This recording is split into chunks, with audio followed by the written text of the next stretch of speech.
ADB আন্তর্জাতিক সংবাদে আপনাকে স্বাগতম। সংবাদের শুরুতেই থাকছে সংবাদ শিরোনাম।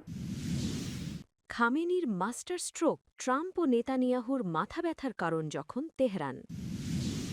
উত্তেজনার মধ্যেই বৈঠকে বসছে ইরান যুক্তরাষ্ট্র। ইসরায়েলি বিমান হামলায় ফিলিস্তিনি ৩ শিশুসহ নিহত ৯। এপস্টেইন কেলেঙ্কারি নিয়ে এবার মুখ খুললেন ট্রাম্প।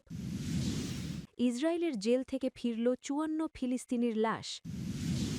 পুতিনের সাথে আলোচনার পরেই ট্রাম্পের সাথে ফোনে কথা বললেন জিনপিং। এতক্ষণ শুনছিলেন সংবাদ শিরোনাম, এখন জানাবো বিস্তারিত।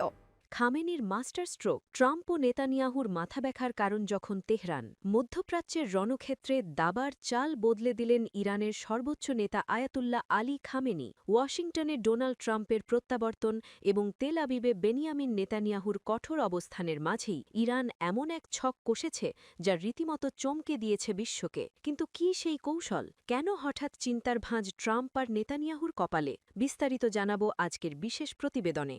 দীর্ঘদিন ধরেই ইরানের ওপর সর্বোচ্চ চাপ প্রয়োগের নীতি অনুসরণ করে আসছেন ডোনাল্ড ট্রাম্প। অন্যদিকে ইসরায়েল সুযোগ খুঁজছে ইরানের পারমাণবিক স্থাপনায় আঘাত হানার। কিন্তু ২০২৬-এর ফেব্রুয়ারিতে এসে পাশা উল্টে দিয়েছে তেহরান। সম্প্রতি পারমাণবিক আলোচনা নিয়ে ইরানের ডাবল ট্র্যাক ডিপ্লোম্যাসি বা দ্বিমুখী কূটনীতি হোয়াইট হাউসকে নতুন করে ভাবতে বাধ্য করছে। খামেনির কঠিন ছকের প্রথম ধাপ হল আঞ্চলিক মিত্রদের সরাসরি যুদ্ধে না নামিয়েও ইসরায়েলের চারপাশ ঘিরে এক অদৃশ্য নিরাপত্তা বেষ্টনী গড়ে তোলা। এর পাশাপাশি ইরান তার ইউরেনিয়াম সমৃদ্ধকরণ এমন এক পর্যায়ে নিয়ে গেছে যা পশ্চিমা গোয়েন্দাদের হিসাবকেও চ্যালেঞ্জ জানাচ্ছে। মার্কিন প্রেসিডেন্ট ডোনাল্ড ট্রাম্প যখন অর্থনৈতিক অবরোধ আরও কঠোর করার হুমকি দিচ্ছেন, ঠিক তখনই ইরান, ওমান ও তুরস্কের মাধ্যমে আলোচনার প্রস্তাব দিয়ে ওয়াশিংটনকে কূটনৈতিক মারপ্যাচে ফেলেছে। বিশ্লেষকরা বলছেন এটি খামেনির একটি কৌশলগত ধৈর্য, যা একদিকে ট্রাম্পের আগ্রাসনকে স্থিমিত করছে, অন্যদিকে ইসরায়েলের সম্ভাব্য হামলাকে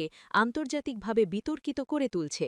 বিশেষজ্ঞদের মতে মার্কিন প্রেসিডেন্ট ডোনাল্ড ট্রাম্পের অনিশ্চিত পররাষ্ট্র নীতি এবং নেতানিয়াহুর আভ্যন্তরীণ রাজনৈতিক সংকটকে কাজে লাগিয়ে ইরান নিজের সামরিক সক্ষমতা বাড়াচ্ছে। ড্রোন প্রযুক্তি এবং হাইপারসনিক ক্ষেপণাস্ত্রের আধুনিকায়ন ইসরায়েলের আয়রন ডোমকেও এখন প্রশ্নের মুখে দাঁড় করাচ্ছে। যুদ্ধ নাকি সমঝোতা? কোন পথে হাঁটবেন ট্রাম্প? আর নেতানিয়াহু কি পারবেন ইরানের এই কঠিন ব্যূহ ভাঙতে? খামেনির এই চালের পাল্টাচাল কি হয়, এখন সেদিকেই তাকিয়ে সারা বিশ্ব।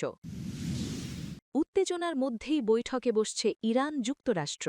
ইরান ও যুক্তরাষ্ট্র আগামী শুক্রবার ৬ ফেব্রুয়ারি ওমানে বৈঠকে বসতে যাচ্ছে। প্রথমে ইস্তানবুলে বৈঠকের কথা থাকলেও তেহরানের প্রস্তাবের পর স্থান পরিবর্তন করা হয়েছে। তবে ওয়াশিংটন পরমাণু, ক্ষেপণাস্ত্র ও মানবাধিকার ইস্যুতে আলোচনা করতে চাইলেও ইরান কেবল নিষেধাজ্ঞা প্রত্যাহারের বিষয়ে কথা বলতে আগ্রহী। এরই মধ্যে কাতার, তুরস্ক ও মিশর মধ্যস্থতাকারী হিসেবে একটি খসড়া প্রস্তাব দিয়েছে। এতে ৩ বছরের জন্য ইউরেনিয়াম সমৃদ্ধকরণ পুরোপুরি বন্ধ রাখতে এবং মজুদ ইউরেনিয়াম কোনো তৃতীয় দেশে সরিয়ে নিতে যুক্তরাষ্ট্র ইরান অনাক্রমণ চুক্তির প্রস্তাব করা হয়েছে। ইরানে হামলা চালাতে মার্কিন সামরিক বাহিনীর ব্যাপক প্রস্তুতি আর তেহরানের পাল্টা হুঙ্কারে বাজছে যুদ্ধের দামামা। তবে এরই মধ্যে সংঘাত এড়িয়ে শান্তিপূর্ণ সমাধানের আশার আলো দেখা দিয়েছে। বিভিন্ন আন্তর্জাতিক গণমাধ্যম বলছে শুক্রবার বৈঠকে বসতে যাচ্ছে দুই পক্ষ। ইস্তানবুলে পূর্ব নির্ধারিত বৈঠকটি ওমানে সরিয়ে নেওয়া এবং দ্বিপাক্ষিক ফরম্যাটে আলোচনা করার ইরানি আবদার হোয়াইট হাউস প্রত্যাখ্যান করেছে বলে প্রথমে জানায় সংবাদ মাধ্যম অ্যাক্সিওস। যদিও পরে আরব নেতাদের অনুরোধে মার্কিন প্রশাসন ওমানেই আলোচনায় বসতে রাজি হয়েছে বলে নিশ্চিত করে সংবাদ মাধ্যমটি। জটিলতা দেখা দিয়েছে আলোচনার এজেন্ডা কী হবে তা নিয়ে। তেহরান স্পষ্ট জানিয়ে দিয়েছে তারা কেবল পরমাণু কার্যক্রম এবং অর্থনৈতিক নিষেধাজ্ঞা নিয়ে কথা বলবে। তাদের ক্ষেপণাস্ত্র প্রক্রিয়া বা আঞ্চলিক উপস্থিতি নিয়ে কোনো আলাপ হবে না। তবে বুধবার ৪ ফেব্রুয়ারি মার্কিন পররাষ্ট্রমন্ত্রী মার্কো রুবিও সাফ জানিয়ে দিয়েছেন অর্থপূর্ণ কোনো চুক্তিতে পৌঁছতে হলে ইরানের ব্যালিস্টিক মিসাইল, প্রক্সি গোষ্ঠীগুলিকে সহায়তা এবং দেশের ভেতরের মানবাধিকার পরিস্থিতিকেও আলোচনার কেবিলে অন্তর্ভুক্ত করতে হবে। এরই মধ্যে কাতার, তুরস্ক ও মিশর মধ্যস্থতাকারী হিসেবে একটি খসড়া প্রস্তাব দিয়েছে। এতে ৩ বছরের জন্য ইউরেনিয়াম সমৃদ্ধকরণ পুরোপুরি বন্ধ রাখতে এবং মজুদ ইউরেনিয়াম কোনো তৃতীয় দেশে সরিয়ে নিতে যুক্তরাষ্ট্র ইরান অনাক্রমণ চুক্তির প্রস্তাব করা হয়েছে। যদিও তেহরান বা যুক্তরাষ্ট্র কেউই এখনও পর্যন্ত এই প্রস্তাবে আনুষ্ঠানিক সায় দেয়নি। ইসরায়েলে বিমান হামলায় ফিলিস্তিনি ৩ শিশুসহ নিহত ৯। ইসরায়েলে বিমান হামলায় ফিলিস্তিনি ভূখণ্ডে ৩ জন শিশুসহ মোট ৯ জন নিহত হয়েছেন। বর্বরে হামলায় আহত হয়েছেন ৩১ জন। গাজার বেসামরিক প্রতিরক্ষা সংস্থা জানিয়েছে বুধবারে হামলা চালানো হয়। ফরাসি বার্তা সংস্থা এএফপি তাদের এক প্রতিবেদনে এই খবর জানিয়েছে। খবরে বলা হয় ইসরায়েলি সেনাবাহিনী জানিয়েছে তাদের সৈন্যদের লক্ষ্য করে গুলি চালানোর পর তারা হামলা চালিয়েছে। গত মাসে মার্কিন মধ্যস্থতায় যুদ্ধবিরতির দ্বিতীয় ধাপ শুরু হলেও গাজা উপত্যকায় সহিংসতা অব্যাহত রয়েছে। ইসরায়েল এবং হামাস একে অপরকে চুক্তি লঙ্ঘনের জন্য অভিযুক্ত করছে। গাজা ও মিশরের মধ্যে রাফাহ ক্রসিং পুনরায় চালু করার কয়েকদিন পর সর্বশেষ রক্তপাত ঘটে। এটি গাজাবাসীদের জন্য একমাত্র বাহির হওয়ার পথ যা ইসরায়েলের মধ্যে দিয়ে যায় না। হামাস কর্তৃপক্ষের অধীনে উদ্ধারকারী সংস্থা হিসাবে কাজ করা বেসামরিক প্রতিরক্ষা সংস্থা জানিয়েছে ইসরায়েলের ধারাবাহিক হামলায় ৯ জন নিহত হয়েছে এবং কমপক্ষে ৩১ জন আহত হয়েছেন। সংস্থাটি জানিয়েছে দক্ষিণ খান ইউনিস এলাকায় তাঁবু এবং বাড়িঘরে ইসরায়েলি হামলার পর ৩ জনের মৃতদেহ নাসের হাসপাতালে আনা হয়েছে। গাজা শহরের বৃহত্তম নগর কেন্দ্র গাজা শহরে একই ধরনের হামলার পর আরও ৬ জনের মৃতদেহ আল শিফা হাসপাতালে নেওয়া হয়েছে। ইসরায়েলি সেনাবাহিনী জানিয়েছে সন্ত্রাসীরা সেনাদের ওপর গুলি চালানোর পর তারা হামলা চালিয়েছে। এতে একজন কর্মকর্তা গুরুতর আহত হন। সেনাবাহিনী আরও বলেছে তারা এই ঘটনাকে যুদ্ধবিরতি লঙ্ঘন বলে মনে করছে। তারা বলেছে তথাকথিত ইয়েলো লাইনের কাছে সৈন্যরা আক্রমণের শিকার হয়েছে, যার ওপারে গাজায় ইসরায়েলি বাহিনী অবস্থান করছে। যুদ্ধবিরতি বারবার রক্তপাতের মাধ্যমে কুলুষিত হয়েছে। গাজার স্বাস্থ্য মন্ত্রণালয় জানিয়েছে গত ১০ অক্টোবর কার্যকর হওয়ার পর থেকে ইসরায়েলি হামলায় কমপক্ষে ৫২৩ জন নিহত হয়েছেন। অন্যদিকে ইসরায়েলি সেনাবাহিনী জানিয়েছে যে একই সময়ে তাদের ৪ জন সৈন্য নিহত হয়েছেন।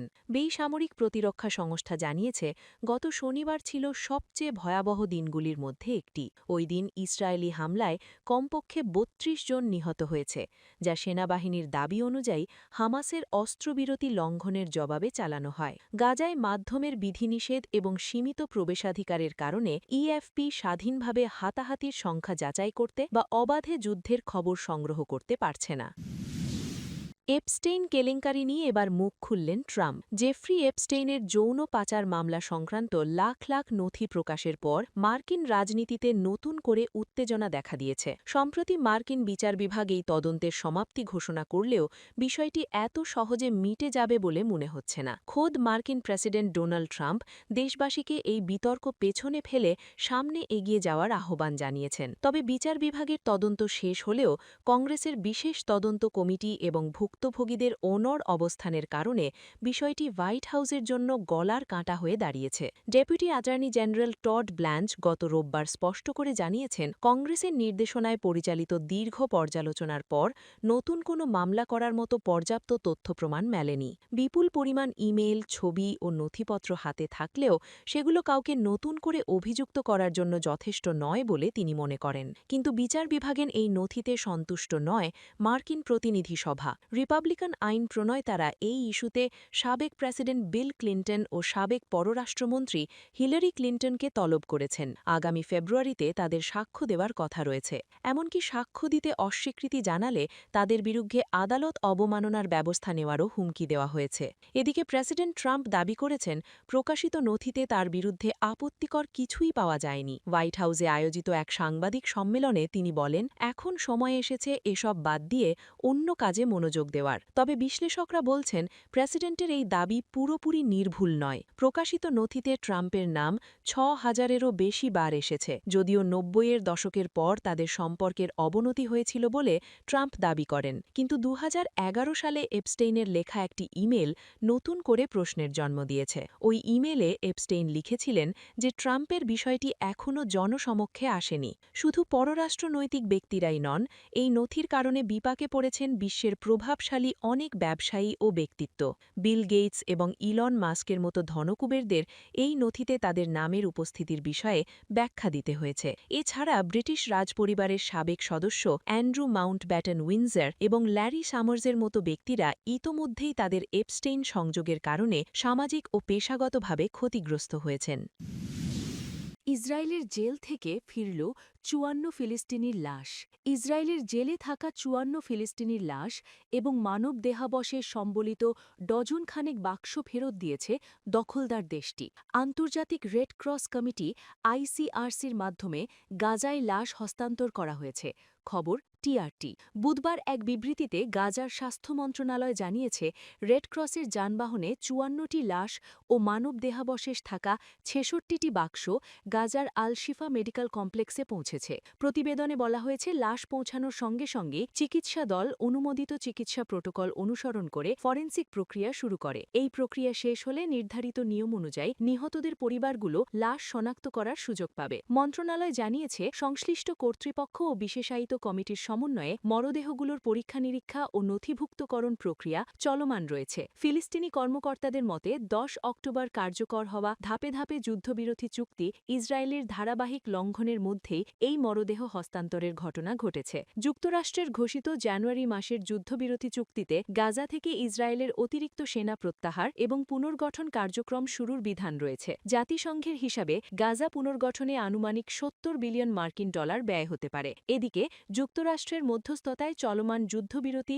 থাকা সত্ত্বেও বুধবার ভোরে গাজায় ইসরায়েলি হামলায় নারী ও শিশুসহ অন্তত 21 জন ফিলিস্তিনি নিহত। এই বর্বর হামলায় আরও অনেকে আহত হন বলে চিকিৎসা সূত্র জানিয়েছে। হামলাগুলো বাস্তুচ্যুতদের তাঁবু, একটি বাড়ি এবং বেসামরিক মানুষের একটি সমাবেশকে লক্ষ্য করে চালানো হয়। ফিলিস্তিন রেড ক্রিসেন্ট সোসাইটি জানায়, দক্ষিণ গাজার খান ইউনিসের আল মাওয়াসি এলাকার স্ট্রিট 5 সংলগ্ন এলাকায় গোলাবর্ষণে একজন প্যারামেডিক সহ 2 জন নিহত এবং আরও 12 জন আহত হন।